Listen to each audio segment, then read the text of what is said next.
Every morning, Zawrun Haukip begins his day in prayer with his family. For him, it's more than a ritual. It's about identity and belonging. Haukip is from the Beni Menashe, a community in northeastern India that identifies as Jewish. He now hopes to migrate to Israel as part of a phased resettlement plan for thousands of Beni Menashe over the next few years.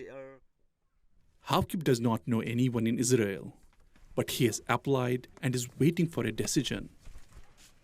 The reason I want to migrate to Israel is because it is the promised land given to our great ancestors. The thought of thousands of us returning fills me with excitement. Ever since I was a child and began following Judaism, I've always felt that my heart belongs there. Even today, I feel as if I am already in Israel.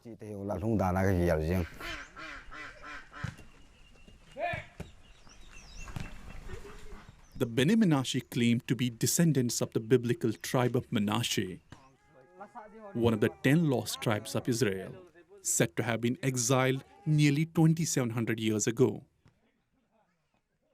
They live mainly in India's northeastern state of Manipur, a remote mountainous region marked by poverty and long-running ethnic conflict. Israel's plan would resettle them in Galilee in the north. It's an area right on the border with Lebanon, and often a target of Hezbollah rocket attacks. But even the risk of moving to a conflict zone hasn't shaken their determination. War and conflict exist everywhere in the world. Many people have died because of wars. But I don't carry fear or worry in my heart. One day I too will pass away. What matters to me is to return safely to the Holy Land, Israel. War won't deter us from going to Israel. We want to study the Torah. Our purpose is to worship, to strengthen our faith, and dedicate ourselves to learning. And that commitment to faith is already visible in daily life here. Every day, Easter travels to this school to teach children from her community. Alongside social sciences, she also teaches them Jewish prayers and rituals. At the start of the school day, the Israeli flag is raised. Israel flag. Wow! Scenes like this are rare, an Israeli flag unfurling on Indian soil. This flag, it represents the country, right? So standing beneath this flag, it really makes me proud. Like many here, Easter hopes to relocate to Israel and reunite with family. Hi, how are you? Easter's elder brother has already migrated to Israel, where he has built a new life as a religious scholar. Now, the phone is their only link. Easter hopes to leave India this year and become a citizen of what she calls her Jewish homeland. My whole purpose or my whole dream of going to Israel is, it's about a spiritual thing. It's my belief that is, that kept me going, that kept me motivating to keep dreaming about going to Israel. Inside this classroom, students learn Judaism and Hebrew. And often they sing songs longing for Israel, a country that they have never seen. The idea of the school is for preparing to go to Israel. Since we are all waiting for the interview, some of us are already done with it. Hopefully, if we are going it, then we wanna be already, fit that we know how to write and read the Hebrew. For these children, Israel is still a promise. But for this group, it's already an experience. And they say it hasn't always been easy. Nathan Kibjan migrated to Israel more than 2 decades ago and found work as a farm laborer. This is his first visit back home since he left. When we began relocating to Israel, we were barely noticed.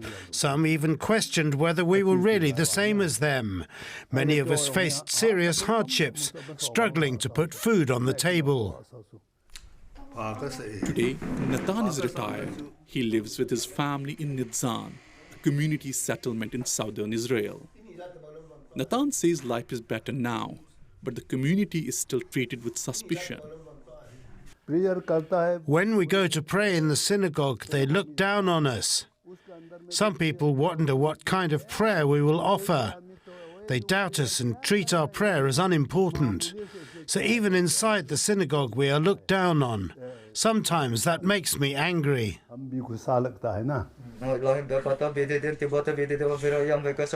this local synagogue, men gather each morning to read from the Torah.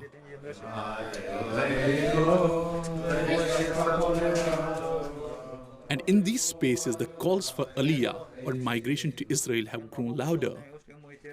They say they have kept Jewish traditions alive for generations in a region dominated by Christianity and Buddhism.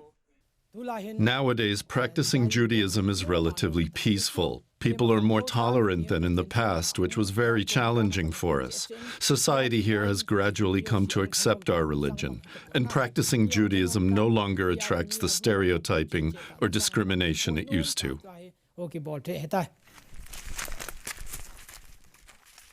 But faith isn't the only reason people want to leave. Haukip is heading to the fields with his family. For communities like this, farming is the main source of livelihood here. He says the land is less fertile now, and it's becoming harder to survive.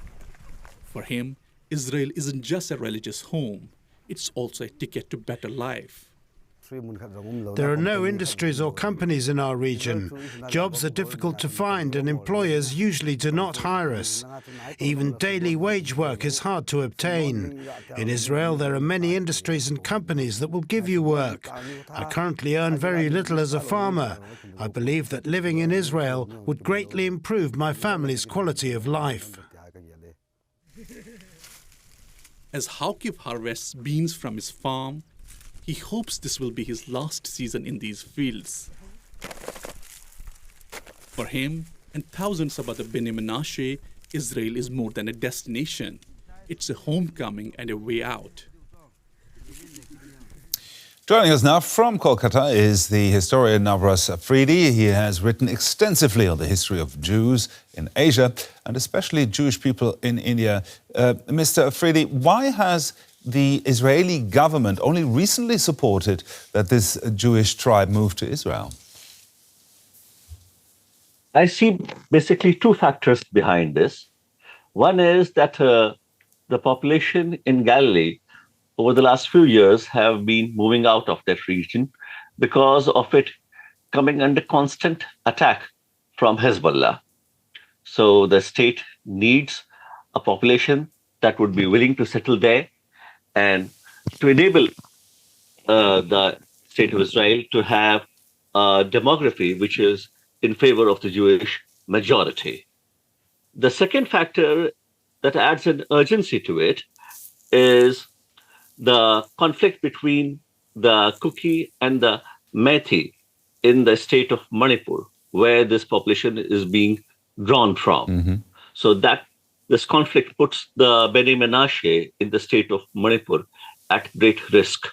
So there is a realization of this as well. Mm. So it is these two factors that converge to drive the state of Israel to take the step of deciding to bring in the remaining Bnei Menashe to Israel. Now, they'll be moving from one volatile part of the world to another near the Israel-Lebanese border. Does that bring with it a whole new set of problems, do you think? It does.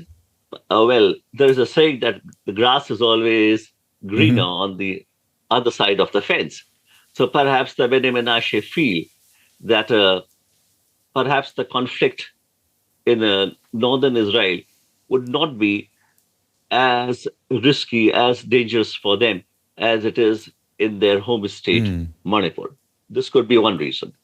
Another reason is that there is this genuine feeling of considering Israel as the land of their ancestral roots.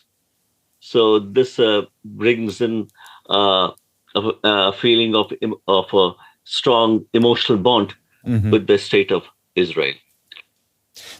Some of the problems that I see in this is that once this population is settled there, they could very well be mistaken for foreign workers, and their assimilation and integration in the Israeli society may not be as smooth as they might expect. Talking about the integration, I mean, we heard this one man speaking there in our report that he who's been living in Israel for 20 years, and he reports that he is looked down upon. Will this community be accepted within Jewish society? Well, it depends largely on the efforts that the state invests in raising awareness of the Bnei Menashe among the Israeli mainstream. People in general are not very well aware of the existence of the Bnei Menashe, and they may look at them with suspicion. So it is up to the state of Israel how much effort it invests in raising awareness of the Bnei Menashe and how the Bnei Menashe very devoutly practice Judaism. Navras Aafreedi there, historian and expert on Judaism at Presidency University in Calcutta. Thank you very much for sharing your expertise with us. Thank you very much for having me on your show. Thank you very much.